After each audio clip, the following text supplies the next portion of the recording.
നല്ല മഴയുള്ളൊരു ദിവസമായിരുന്നു. ഞാനും മോളും കുറച്ച് നേരം മഴയൊക്കെ ആസ്വദിച്ച് ഇങ്ങനെ ഇരുന്നു. സെക്കൻഡ് സാറ്റർഡേ ആയതുകൊണ്ട് ഞങ്ങൾ രണ്ടുപേരും വെറുതെ ഇങ്ങനെ ഇവിടെ ഇരിക്കുമായിരുന്നു. രണ്ടുപേർക്കും പോകണ്ടായിരുന്നു. അപ്പോൾ ആളോട് ഞാൻ ചോദിച്ചു എന്താ കഴിക്കാൻ ഉണ്ടാക്കേണ്ടതെന്ന്. ആളെന്നോട് പുട്ട് വേണമെന്ന് പുട്ട് വേണമെന്ന് പറഞ്ഞു. അങ്ങനെ ഞങ്ങൾ നേരെ പോയി ചെമ്പാവരിയുടെ പുട്ട് നല്ല തേങ്ങയൊക്കെ ഇട്ട് ആവിയേറ്റിയെടുത്ത്, എന്നിട്ട് കൂട്ടത്തിൽ ഇച്ചിരി പയറൂടെ പുഴുങ്ങിയെടുത്ത്. ആൾക്ക് പുട്ടും പയറും നല്ല ഇഷ്ടമാണ്. വെള്ളപ്പുട്ട് അങ്ങനെ ഇഷ്ടമല്ല, ചുമന്ന പുട്ടുണ്ടാക്കുകയാണെങ്കിൽ ആൾക്ക് നല്ല ഇഷ്ടമാണ്. ഒത്തിരി പുട്ട് ഇഷ്ടമാണോ? അങ്ങനെ ഞങ്ങൾ പുട്ടൊക്കെ ഉണ്ടാക്കിയെടുത്തിട്ട് നേരെ നോക്കിയപ്പോൾ ഉണ്ടടാ പപ്പടവും ഇല്ല, പഴവും ഇല്ല.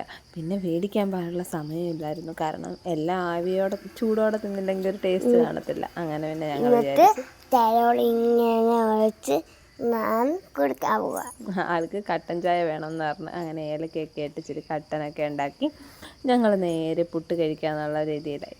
അപ്പം നമുക്ക് ഇത്രയും പയറൊന്നും പോരാ കേട്ടോ, കുറച്ചുകൂടെയൊക്കെ പയർ വേണമല്ലോ എന്ന് വിചാരിച്ചിട്ട് ഞങ്ങൾ കിണ്ണിയിലൊരു ശകലം പയർ തേങ്ങയൊക്കെ ഇട്ട് നല്ല മധുരത്തിൽ കൊണ്ടുവന്ന് വെച്ച്. എന്നിട്ട് ഞങ്ങൾ രണ്ടുപേരൂടെ അത് കഴിക്കാനിരുന്നു. കുറച്ച് പുട്ടും പയറും പഞ്ചസാരയും എല്ലാം കൂടെ നന്നായിട്ട് കുഴച്ചെടുത്തു. ആളാണെങ്കിൽ ആദ്യം ഞാൻ ടേസ്റ്റ് ചെയ്യാമേ എന്നും പറഞ്ഞിട്ട് പുറകെ നിൽക്കുമായിരുന്നു. കുഴച്ചെടുത്തിട്ട് ആദ്യം ഞാൻ ആളുടെ വായിൽ തന്നെ വെച്ച് കൊടുത്ത്. ആളെന്നോട് പറഞ്ഞു നല്ല ടേസ്റ്റ് ഉണ്ടമ്മേ, നല്ല രുചിയുണ്ടമ്മേ എന്നൊക്കെ പറഞ്ഞപ്പോൾ എനിക്ക് ഒരുപാട് സന്തോഷമായി. അപ്പം ഇന്നത്തെ വീഡിയോ അത്രയേ ഉള്ളൂ. വീഡിയോ കാണുന്നവർ ചാനൽ സബ്സ്ക്രൈബ് ചെയ്യാൻ മറക്കല്ലേ. വേണമെങ്കിൽ ഒരു ലൈക്കും ഒരു കുഞ്ഞു കമൻറ്റും കൂടെ തന്നേക്കണേ. അപ്പോൾ ടാറ്റാ ബൈ ബൈ.